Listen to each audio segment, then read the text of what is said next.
నటుడు Prakash రాజ్కు non bailable warrant. ఇంతకీ ఏ case ఏంటో చెప్తా మీకు. దానికంటే ముందు ప్రకాష్ రాజ్ గురించి ఒక 2 నిమిషాలు మాట్లాడుకుందాం. ఈయన సినిమాల్లో ఒక అద్భుతమైన నటుడు, ఎవ్వరు కాదనలేని విషయం. కానీ వ్యక్తిగతానికి వచ్చేసరికి లేకపోతే ఒక వ్యక్తిగా ఆయన మాట్లాడే విధానం సమాజం ప్రశాంతంగా ఉండడం అంటే ఏమాత్రం కూడా ఇష్టం ఉండదో ఏమో తెలియదు. ప్రతిదాన్ని కదిలించాలి, కెలకాలి, తద్వారా కాంట్రవర్సీ రావాలి, మనం వార్తల్లో ఉండాలి అనే తరహాలో ఒకటి కాదు, 2 కాదు, అనేక సందర్భాల్లో ఆయన మాట్లాడితే పవన్ కళ్యాణే టార్గెట్. ఇంక ప్రపంచంలో ఎవ్వరు కనపడరు. పవన్ కళ్యాణ్ అధికారంలో ఉన్నప్పుడు మాత్రమే బాధ్యతలు, ప్రశ్నలు, ఆ సామాజిక బాధ్యత అన్నీ గుర్తొస్తాయి ప్రకాష్ రాజ్కి. మొన్న కూడా ప్రొఫెసర్ నాగేశ్వర్ మాట్లాడిన మాటలప్పుడు ఈయన వచ్చేసి అంత పెద్ద ఆయన పట్టుకుని అలా మాట్లాడతారా, ఇలా మాట్లాడతారా అని మాట్లాడు. ఇక అంతే. వీళ్ళందరూ ఈ బ్యాచ్ కలిసారంటే ఎలా ఉంటుంది అంటే తెలియదేముంది. ఇలా అనేక సందర్భాల్లో జస్ట్ ఆస్కింగ్ అని, లేకపోతే సనాతన ధర్మం పైన కానీ, లేకపోతే రాముల వారి పైన కూడా ఏ రకంగా మాట్లాడారో మనం ప్రత్యేకంగా చెప్పనక్కర్లా. అప్పుడేదో ఇంగ్లీష్లో కూడా చెప్పాడు స్టేజ్ మీద రాముల వారి గురించి. సో అలా కాంట్రవర్సీ క్రియేట్ చేయడంలో ఆయనే సాటి. ఇది నేను మోనార్క్ని నన్ను ఎవరు మోసం చేయలేరని ఇదే పవన్ కళ్యాణ్ సినిమా సుస్వాగతం ఉంది కదా, దాంట్లో ఉంది ఆ డైలాగ్. దాన్ని నిలబెట్టుకుంటామో లేకపోతే తెలియదు, యాదృష్టికో కానీ అదే తరహాలో వ్యవహరిస్తూ ఉంటారు.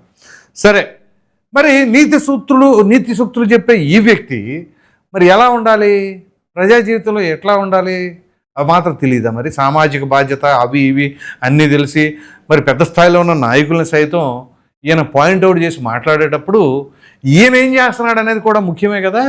ఇప్పుడు మరి నాన్ బెయిలబుల్ వారెంట్ ఎందుకు వచ్చింది ఇప్పుడు చెప్తా విషయం. బెంగళూరు కోర్టు ఆయనకి నాన్ బెయిలబుల్ వారెంట్ జారీ చేసింది. దేనికి? 4 రాష్ట్రాల్లో ఓటర్ గుర్తింపు కార్డు కలిగి ఉందంట ఈయనకి. దాని మీద ఈయన పైన కేసు నమోదైంది. బెంగళూరులోని 48వ ACJM కోర్టు శనివారం ఈ వారెంట్ జారీ చేసింది. ఆయనకి పలు చోట్ల ఓటు హక్కు ఉందంటూ దిలీప్ కుమార్ అనే న్యాయవాది 2019లో బెంగళూరు నగరం హలసూరు గేట్ పోలీస్ స్టేషన్లో ఫిర్యాదు చేశాడు. ఆ తర్వాత BBMP అధికారులు కేంద్ర ఎన్నికల కమిషన్కు ఫిర్యాదు చేసిన స్పందన లేకపోవడంతో కోర్టులో పిటిషన్ దాఖలు చేశారు. కర్ణాటక, తెలంగాణ, తమిళనాడుతో పాటు ఏపీలో కూడా ప్రకాష్ రాజ్కి ఓటు హక్కు ఉందంట. ఈ కేసులో ప్రకాష్ రాజ్ విచారణకు వరుసగా హాజరు కాకపోవడంతో కోర్టు నాన్ బెయిలబుల్ వారెంట్ జారీ చేసింది.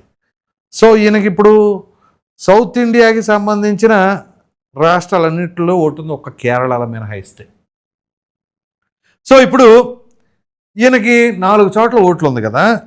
ఎవరో దిలీప్ కుమార్ అంట, ఆయన ఫిర్యాదు చేశాడు. ఆ దిలీప్ కుమార్ గారు మీకు సల్యూట్ అండి. ఇలాంటి వాళ్ళని వీళ్ళ లూప్ హోల్స్ ఏంటి అని పట్టుకున్నారు చూసారా. 4 చోట్ల ఓటు, 4 దిక్కులు మారుమోగిపోయేలాగా కాంట్రవర్సీలు. ఇది ఈయన పని. ఈయనకు తగినట్టుగా వేరే ఏదైనా సరే ఉంటారా అంటే అబ్బే లేదు. చెప్పేవన్నీ నీతి సూక్తులు, చేసేవన్నీ ఏదో అంటారు కదా, అదే తరహాలో ఇక్కడికి వచ్చేసి పవన్ కళ్యాణ్ లాంటి వ్యక్తినే అది ప్రశ్నించు తప్పనేనా అన్నట్లా. కానీ ప్రశ్నించే ముందు ఆ ప్రశ్నించే నైతిక హక్కు మనకుందా లేదా అనేది కూడా వాళ్ళందరికీ వాళ్ళు ప్రశ్నించుకోవాలి. మనం సినిమాల్లో అద్భుతమైన నటనలు చేస్తాం, అంత మాత్రం మనం ఇలా చేస్తాం అలా చేస్తాం అంటే కుదరదు. మన క్యారెక్టర్ కూడా ఎట్లాంటిది అనేది తెలుసుకోవాలి. ఫిల్మ్ ఇండస్ట్రీలో నాకు బాగా సుపరిచితులైన వాళ్ళని, నేను పేర్లు చెప్పడం ఎందుకులే కానీ ఇంటర్నల్గా వాళ్ళని అడిగితే వాళ్ళు చెప్పింది ఏంటో తెలుసా, ఏ రోజు కూడా డిసిప్లైన్డ్గా షూట్కు వచ్చిన బాబాన పోవాలి. ప్రొడ్యూసర్కి లాసే, మిగతా వాళ్ళ కాల్ షీట్లు కూడా చాలా వరకు పొడిగించాల్సి వస్తుందట. ఒక నటుడైనప్పుడు నటన ఒక్కటే అద్భుతంగా చేస్తే సరిపోదండి.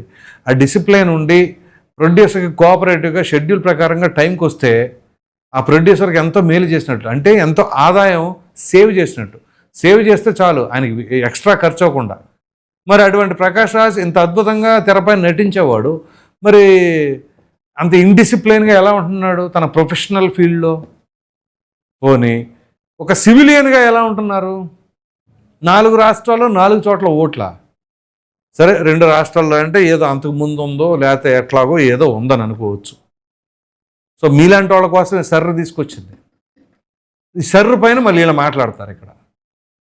ఇగో మీలాంటి వాళ్ళ గురించే. ఎందుకంటే 1కి 4 చోట్ల ఓటు. మీరు వేస్తున్నారా వేయట్లేదా అవన్నీ సెకండరీ. మీకు మినిమం రెస్పాన్సిబిలిటీ ఉండాలిగా.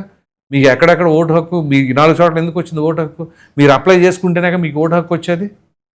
ఆ ఓటు హక్కు వచ్చినప్పుడు ఉదాహరణకి మీది కర్ణాటకలో ఉంది. మరి తెలంగాణలో ఎందుకు ఉంది? పోనీ తెలంగాణలోనే మైగ్రేట్ అయిపోయి ఉంటున్నారు అనుకోండి, అప్పుడు కర్ణాటకలోది పోవాలి కదా. మరి ఆ తర్వాత హైదరాబాదు, అలాగే తమిళనాడు, ఇలా 4 రాష్ట్రాల్లో 4 ఓట్లు పెట్టుకొని మళ్ళీ మనం ఇక్కడికి వచ్చేసి నీతి సూక్తులు చెబుతాం, ప్రజలకు హితోపదేశం చేస్తామని అంటే ఎవరైనా వింటారా? కాబట్టి ఎప్పుడైనా సరే ఏ వ్యక్తి అయినా ఎదుటి వ్యక్తికి పాఠాలు చెప్పేటప్పుడు అవి అనుసరించాలి ముందు మనం. ఆ తదుపరి ఎదుటి వాళ్ళకి చెప్పే ప్రయత్నం చేయాలి. అవి ఏమి చేయం, మేము ఫాలో అవ్వం, కానీ ఎదుటి వాళ్ళు ఫాలో అవ్వాల్సిందే అనే తరహాలో ఇక్కడ ఇతను ఒక్కడికే మరి ఎందుకో ఆ కడుపు అంట ప్రతి ఒక్కరికి పవన్ కళ్యాణ్ అనగానే ఎక్కడ లేని ఎసిడిటీ వచ్చింది. మరి ఏంటో పాపం ఆయన ఏం చేశాడో, ఎవరికి ఎటువంటి ఇబ్బంది కలిగించే పనులు ఏమి చేయలేదే. ఈర్ష్య, ద్వేషం. ఎందుకంటే ఎవరు ఊహించిన విధంగా మొండి పట్టుదలతో అటు ఫిల్మ్ ఇండస్ట్రీలోనూ టాప్ పొజిషన్కి వెళ్ళిపోయి ఇటు పాలిటిక్స్లో కూడా ఒక అద్భుతమైన శక్తిగా ఎదిగాడు కదా. ఇక అందు గురించి ఓర్వలేక, అంటే ఈ ఒక్క ప్రకాష్ రాజేనే కదా నేను చెప్తుంది, ఈయనంటే గిట్టని వాళ్ళు ఎవరైనా ఉన్నారా అంటే అందుకే. అంతకు మించి వేరే ఆయన ప్రజల్ని లేకపోతే ప్రజా సొమ్ముని దోచుకోవడం, అరాచకాలు సృష్టించడం అట్లాంటివి ఆయనకి తెలియవు. అక్కడ ఎవరికి ఏ చిన్న ఆపద కలిగినా ఇమ్మీడియట్గా నేనున్నానని చెప్పేసి వెళ్ళిపోతారు చూసారా, అదే ఆయన వీక్నెస్. సొంత డబ్బులు సైతం అవి లేవు ఇవి లేవు. కన్న బిడ్డలకి వేసిన ఫిక్స్డ్ డిపాజిట్లు కూడా బ్రేక్ చేసి మరి ఆ డబ్బులు ఖర్చు పెట్టాడు ఆయన. అది ఆయన నైజం. అలాంటి ఆయన ఎక్కడ, ఆయన విమర్శించడానికి మీకు అసలు నోరు ఎలా వచ్చాయి, మీ స్థాయి ఏంటి అని చెప్పేసి కూడా చాలామంది అభిప్రాయపడుతూ ఉన్నారు. సో అటువంటి ప్రకాష్ రాజ్ ఇవాళ నాన్ బెయిలబుల్ వారెంట్, కనీసం పోనీ అది కేసు రిజిస్టర్ అయిన తర్వాత అప్పుడన్నా వెళ్ళాలి కదా, కోర్టుకు హాజరవ్వాలి కదా. హాజరవ్వకపోతే మరి ఏంటి మినిమం రెస్పాన్సిబిలిటీ? కనీసం మన రాజ్యాంగం పట్ల గౌరవం ఉంది అంటే ఏంటి, అక్కడ కోర్టుకి అటెండ్ కావాల్సినప్పుడు వెళ్ళాలా, లేదు రాలేకపోయినప్పుడు లాయర్ ద్వారా చెప్పించాలా. ఇవాళ నాన్ బెయిలబుల్ వారెంట్ జారీ చేశారు అంటే మీరు రాజ్యాంగాన్ని ఏ రకంగా గౌరవిస్తున్నారు అనే దానికి నిదర్శనం ఇది. సరే హిందుత్వాన్ని ఎలాగో గౌరవించరు, సరే మీ మతం ఏదో మీరేదో ఎవరి మతాన్ని వాళ్ళు గౌరవించుకోండి, తప్పులేదు. కనీసం ఏ మతం వాళ్ళైనా మన భారతీయుడు అన్నప్పుడు మన భారతదేశ రాజ్యాంగాన్ని పాటించాలి కదా. రాజ్యాంగాన్ని పాటించడం అంటే ఏంటి? న్యాయస్థానాలకు గౌరవం ఇవ్వటం. మరి ఆ న్యాయస్థానాలకు కూడా గౌరవం ఇవ్వని మీరు మరి నీతి సూక్తులు చెబుతూ ఉంటే ప్రజలు ఏమని ఆలోచిస్తారు, ప్రజలు ఏమనుకుంటారు మీ గురించి? సో ఇంతకీ ఈ ప్రకాష్ రాజ్ 4 రాష్ట్రాల్లో 4 ఓట్లు ఉండటం, మరి ఈయన వచ్చేసి బయట ఇష్టానురీతిగా వాళ్ళపైన వీళ్ళపైన అవాకులు చవాకులు పేలుతారు కదా. మరి ఇప్పుడు ఈయన పరిస్థితి పైన మీ అభిప్రాయం ఏంటి అనేది కామెంట్ సెక్షన్లో తప్పకుండా తెలియజేయండి. Thank you.